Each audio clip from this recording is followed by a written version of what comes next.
fan590.com, David Alter alongside Mark Masters of the National Post. And if you're wondering why we're smiling, I mean, if you're looking at the background right now, you can kind of tell right off the bat. If you're a regular viewer of the Fan590 video podcast, you'll notice that this is a bit of a different environment. We're not on the field. It's actually Friday night, and we're at my home. So welcome to my home. We've got the Argo jersey in the back here. It's a vintage 07 Grey Cup, and fittingly enough, the Argos are one game away, so that's why we're here. And Mark, there's been a lot of talk about the Argos, a little engine that could, or boat, the boat that just try and plows its way, for lack of a better metaphor. I just put it that way. But what's going to happen? Let's start first with the offense pairing. It wasn't all offense, and a lot of people believe that the Argos are going to need that if you're going to take on one of the best offenses in the league in the Montreal Alouettes. Yeah, I mean, Jim Barker this week has already said 16 points ain't going to get it done against the Montreal Alouettes.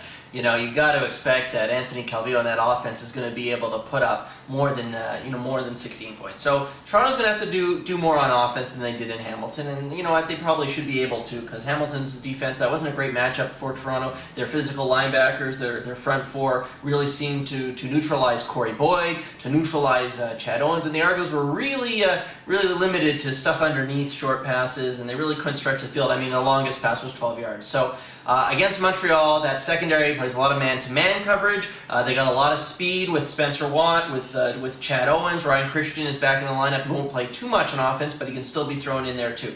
So the Argos are probably going to try and stretch the field a little bit more than they did last week, and they're probably going to have to. And we'll see if Cleo Lemon can both manage the game and then also make one or two big plays to get the Argos some touchdowns and some points. CFL East semifinal, Argos Ticats. No talk, no trash talk. We don't really hear much of it. And from day one of practice, we hear it first from Diamond Ferry in Montreal. Adriano Belli barks back. Cleo Lemon kind of shrugs it off, and Corey Boyd just says, well, if you want Lemon, you're going to have to go through me first. Psychologically, who has the edge in this? It's funny, because the Argos and the Ticats, everyone thinks that's the great rivalry. Yeah. I think this will be the 6th meeting between Toronto and Montreal in the postseason since 2002. So that's been the new rivalry, in the Argos for the last decade, as the Ticats have struggled, and in the last 2 years the Argos have struggled.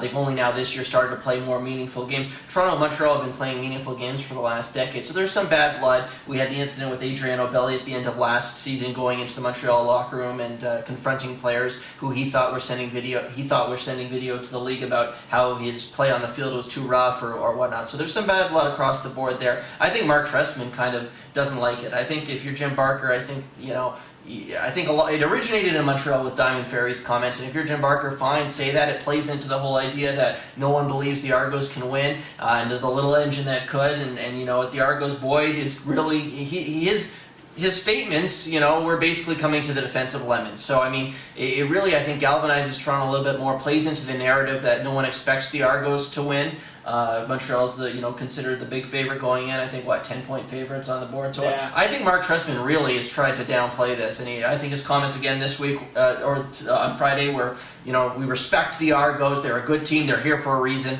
and I think that if you're going to put any credence into whether the smack talk plays a role in it, you'd say it helps the Argos if anything, because it plays into the narrative they want, which is we're the underdog. No one believes in us, and we can surprise people. Special teams. You touched on it a little bit. Chad Owens. Again, returning to play the team that kind of let him go for nothing, but, every time we broached this topic with him in the regular season, he kind of shrugged it off. Playoffs, I got to think, with the troubles Montreal's going with in that position, it could be a real statement for him as well. Also, what's happening with Ryan Christian? Yeah, so first things first, Chad Owens.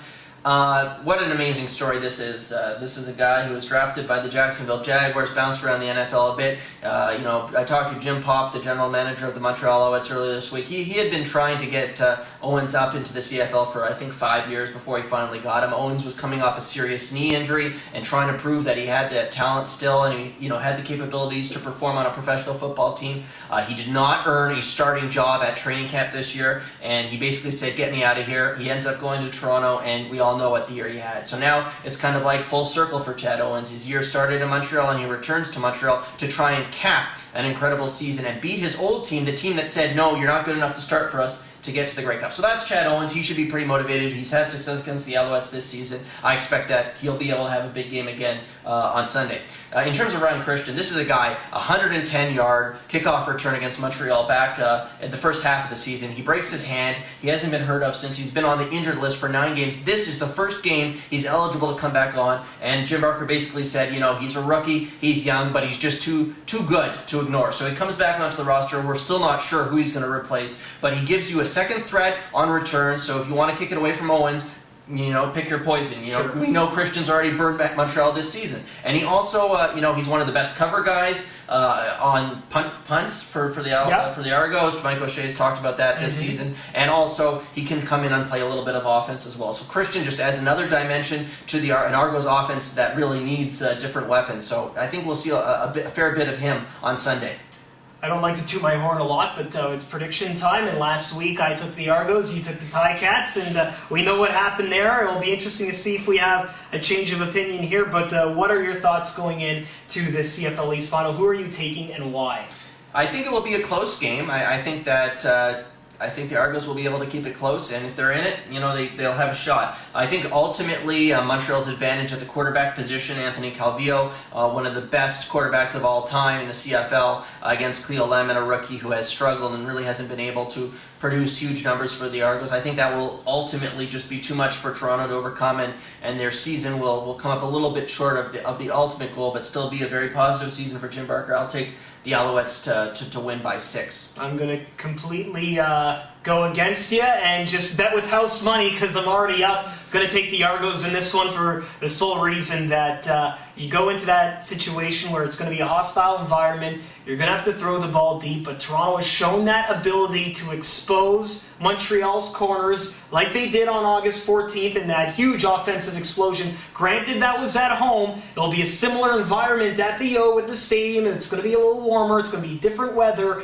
and I think we see a high-scoring game, but I think the Argos match whatever Montreal does offensively. Calvillo's still going to put up the numbers. Cleo Lemon had 3 touchdown passes in that one game. I know I'm only using that one game, but the last time he had a high in anything that we compared it with, it was when he had 350 passing yards against Hamilton. That happened at Ivor too. I think you look at those 2 positives. Lemon has shown that ability to at least not necessarily win the battle of quarterback, but at least stay close. And if it's close, I think the Argos come out in a close game. And Mark, thank you again. Maybe we'll do this next week. Who knows? It could very well be. You can catch Mark's work at nationalpost.com, or you can pick up the paper. We thank you for logging on to fan590.com.